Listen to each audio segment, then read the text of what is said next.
చూచుటకు, మీ హృదయములను పరీక్షించుటకు, మీరు తన ఆజ్ఞలను పాటించులో లేదో తెలుసుకునేటకు ఆయన ఈ పైనను ఉపయోగించుకోలేను. ఆయన మీకు అనుకువ నేర్పెను. నిమ్ము మొదట ఆకలితో బాధించి అటు పిమ్మట మన్నా భోజనము అనుగ్రహించెను. ఇట్టి భోజనమును మీరు కానీ మీ పితరులు కానీ ఏనాడు ఆరంభింపలేదు. నరుడు కేవలము భోజనం వలనే జీవింపచాలడు, కానీ ప్రభు సెలవిచ్చు ప్రతి వాకు వలన కూడా జీవించమని తెలుసుకునేటకే ఆయన ఇప్పుడు చేశాను. మీరు కోరుకున్న పదార్థములన్నీ భుజించిన తర్వాత మీరు వసించుటకు సుందరమైన భవనములు నిర్మించుకున్న విధవ మీ పశువులు, గొర్రెల మందలు, వెండి బంగారములు, సిరి సంపదలు అభివృద్ధి చెందిన పిమ్మట గర్వముతో విర్రవీగి మేము ఐగుప్తు దాసీగృహం నుండి విడిపించిన ప్రభువును విస్మరింపకుడు. ఆయన మేము సుదీర్ఘ భయంకరమైన విష సర్పములతో తేళ్లతో కూడిన ఎడారి గుండా నడిపించుకొని వచ్చాను. నీళ్లు దొరకని ఆ మారు భూమిలో కఠిన శిలల నుండి నీళ్లు వెలువరించాను. మీ పూర్వులు కనీవిని ఎరుగని మన్నాతో మేము ఎడారిలో పోషించాను. ఈ రీతిగా ప్రభు మీకు వినయము నేర్పాము, మీకు పరీక్షించను. అతడు ఇంతగా శ్రమపడినది చివరకు మీకు మేలు చేయుటకే. ఇది ప్రభుని వాక్కు.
రొట్టె యందు పాలు పంచుకుంటున్నాము. రెండవ పఠనము పునీత పౌలు గారు కొరింథీయులకు రాసిన మొదటి లేఖ 10వ అధ్యాయము 16వ వచనం నుండి 17వ వచనం వరకు. సోదరులారా, దీవెన పాత్రలోనివి మనము ఆశీర్వదించి త్రాగినప్పుడు క్రీస్తు రక్తమును మనము పాలు పంచుకుంటున్నాం లేదా? మనము రొట్టెను విరిచినప్పుడు క్రీస్తు శరీరంలో పాలు పంచుకుంటున్నాం లేదా? ఒకే రొట్టె అరుడిచే పెక్కు మందిమైనను మనము అందరూ ఒకే శరీరము. ఏదైనా మనము అందరూ ఆ ఒకే రొట్టె యందు పాలు పంచుకుంటున్నాము. ఇది ప్రభువు వాక్కు.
అసలు అది ఆ మాటకి అసలు మనం ఏం ఆలోచిస్తే అసలు మనకు అంతుపట్టదు. ఎంతవరకు మన పొట్ట మన నోరు మన సంతోషం, మన శరీరము మన యొక్క లోకంలో విహారం, దాని గురించి ఆలోచించేటువంటి ప్రజలు, అటువంటి ప్రజలకి యేసుక్రీస్తు ప్రభువు పలికినటువంటి మాటలు, నేనే జీవాహారం పలికిన మాటలు అసలు అర్థం కాదు వాళ్ళకి. ఆనాటి యూదులు పరిసయ్యుల వల్లే మనం కూడా ప్రభువుని ప్రశ్నిస్తాం, ఇది ఎట్లా సాధ్యం? ఆయన మనం తినుటకు తన శరీరాన్ని, త్రాగుటకు తన రక్తాన్ని ఎట్లా ఇస్తాడు కదా? అర్థం కానటువంటి ఒక విషయం అది. కానీ ప్రియ సహోదరి సహోదరుల, యేసుక్రీస్తు ప్రభుని అర్థం చేసుకున్నట్టు వాళ్ళకి అది నిత్య జీవం, చాలా సంతోషకరమైనటువంటి విషయం. ఉదాహరణకి చిన్న మాట చెప్తాను, చిన్న ఉదాహరణ చెప్తాను. అదేంటంటే, చిన్నపిల్లవాడు ఉంటాడు కదా, చిన్నపిల్లవాడు వాడు రోజు మారం చేస్తూ ఉంటాడు. మమ్మీ నాకు రేపు కంపల్సరీగా నువ్వు బిర్యానీ పెట్టాలి, మమ్మీ నువ్వు నాకు బిర్యానీ పెట్టాలంటాడు. మమ్మీకి పాపం బిర్యానీ తెచ్చే అవకాశాలు కనపడతలా. మరి వాడికి భోజనం పెట్టకపోతే వాడు నీరసించిపోతాడు, ఏడుస్తాడు. ఏం చేయాలా? ఇప్పుడు అరే నీకు బిర్యానీ చేస్తున్నారా అంటది అమ్మ.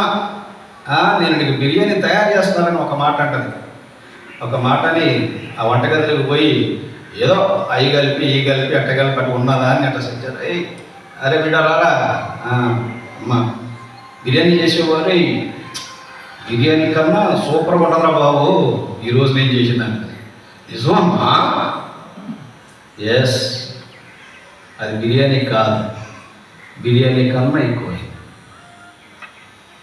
అది మనం తినేటువంటి, అంటే అమ్మ ఇచ్చేటువంటి ఫుడ్లో లేదు, అమ్మ చెప్పేటువంటి మాటలో ఉంది. Praise the Lord, praise the Lord. కాబట్టి మనిషి కేవలము రొట్టె వలనే కాక దేవుడి నుంచి వచ్చేటువంటి ప్రతి మాట వలన జీవిస్తాడు. ఇక్కడ జీవాహారం అని మనం మాట్లాడినప్పుడు యేసుక్రీస్తు ప్రభు ఇచ్చినటువంటి ఆ యొక్క అప్పద్రాక్ష రసాలు ఆయన యొక్క శరీరం అని చెప్పినప్పుడు ఆయన మాట యందు మనకు విశ్వాసం. ఆయన చేసినటువంటి ప్రక్రియ, రొట్టె ద్రాక్ష రసాలను తీసుకొని తన శరీర రక్తాలు చెప్పినటువంటి విధానం, దీనిని నా జ్ఞాపకార్థము చేయుడు. ఒక బిడ్డ తన తల్లిని ప్రేమిస్తాడు కాబట్టి అమ్మ చెప్పిన మాట మా అమ్మ చెప్పింది. ఏం చెప్పింది? బిర్యానీ కన్నా బాగుంటుందంట, సూపర్ అని చెప్పింది మా అమ్మ. ఈడిపోయి 10 మందికి తన ఫ్రెండ్స్కి అందరూ చెప్తాడు. అర్థమైందా? చిన్న ఎగ్జాంపుల్ ఇది. మనం కూడా అంతే.